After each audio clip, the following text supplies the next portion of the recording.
Beatrice Bee Vradenburg was born Beatrice White on November 1, 1922, in Manhattan, Kansas, and grew up in Washington, D.C. As a student at Oberlin College, her passion for music ignited.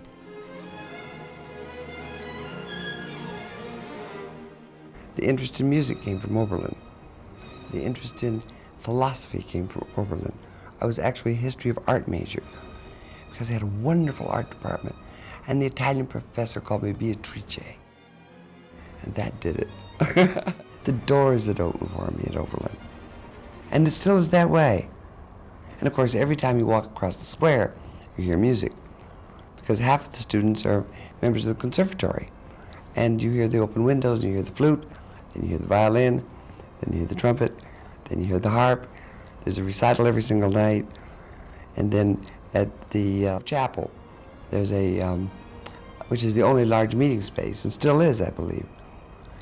Big orchestras would come. That's where I learned my love of symphony orchestras.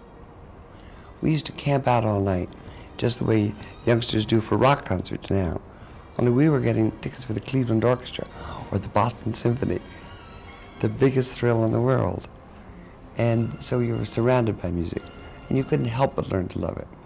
And to me, from this day on, from that day on, the sound of a symphony orchestra has always been it. It's just heaven to my ears, just heaven to my ears. Bee married George Vradenburg, and together they moved in 1946 to Colorado Springs. And so we came to Colorado. And of course, at that point, I was like all Easterners. I knew it was somewhere between the East Coast and California, but I wasn't quite sure where. And I felt like a pioneer woman. Coming here in the early 40s, as you know, it was a small community, about 40,000 people, and it was sort of a remote community. At that time, we had a single road to Denver. It was called the Ribbon of Death. It wasn't a nice freeway the way we have now, and I felt that I was in the middle of Indian country. And I came on the Rock Island Railroad, which came in here once a day with my trunk and my baby, and I felt as though I should really have a bonnet on, you know. Terrified, didn't know a soul, and found it to be a very gracious and wonderful community. It didn't take me one day to start knowing people, and they were marvelous people to get to know, and they all shared what I learned to share, which was a love of this town, which is the thing that, of course, inspires everyone who lives here. You just fall in love with Colorado Springs. In the 1950s, Bee's 4-decade career with the Colorado Springs Symphony Orchestra began. I just finished a major volunteer effort for the Junior League, and I was home with the flu, and I got caught on the phone, and they said, "Our symphony needs help. Will you help us?" And I said yes, and I was hooked. I've never left ever since. First, you need a love of music. You need a love of music, and because that's your reward. Your reward is not in getting rich.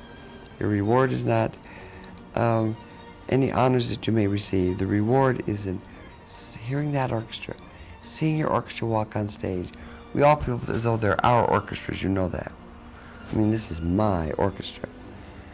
And we feel personally as, you know, they're part of an extended family.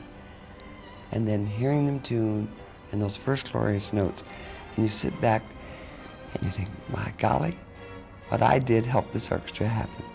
And you get that every time you hear the orchestra.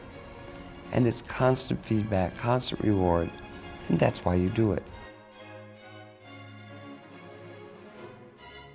For half a century, Bee's passion and persistence transformed the cultural climate of Colorado Springs and the state of Colorado. Her achievements were many, including shepherding the Capitol campaign and construction of the Pikes Peak Center for the Performing Arts. Carnegie Hall is magical, but there's something about the Pikes Peak Center. Perhaps it's that I was so involved with it that I hear differently in it. It's possible, you know, you hear for lots of reasons and lots of things affect your hearing.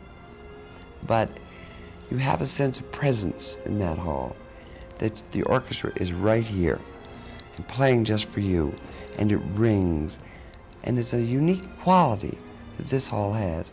So whatever I did, I want to hear it in the Pikes Peak setting. Among Bee's many accomplishments, founder, Colorado Springs Symphony Guild, founding board member of PAO, integral to the launch of the Colorado Council on the Arts, launched the fabulous Force celebration in Memorial Park, shepherded the creation of the Colorado Springs Youth Symphony, founding board member, Opera Theater The Rockies, National Endowment for the Arts Orchestra consultant, Colorado Governor's Award for Excellence in the Arts, American Symphony Orchestra League Lewis Sudler Award for Distinguished Service in Orchestra Management, Honorary Doctorate, Colorado College. This is a remarkable community. People say, every community is really the same. There's the same elements of the haves and the have-nots. And you know, this town is different. It really is different. And there seems to be something about this, whether it's our location, whether it's the people, whether it's our mountains, that makes special people who love this area and immediately identify with it, feel proud of it, and will fight for it. And I found people, whether they lived in town 2 years or their families have been born here, shared that same love of Colorado Springs. People have always accused me of loving the Colorado Springs Symphony more than anything in my life. I said, not true. It's the city I love best. This is just my way of helping it. This town is a dedicated town and proud of itself, as they should be. You have no patience with people who feel the only really good art is in New York or Chicago or Balderdash. It's across this country. In every community, there's excellent things being done. And you need to get out there and see it and watch it and hear it.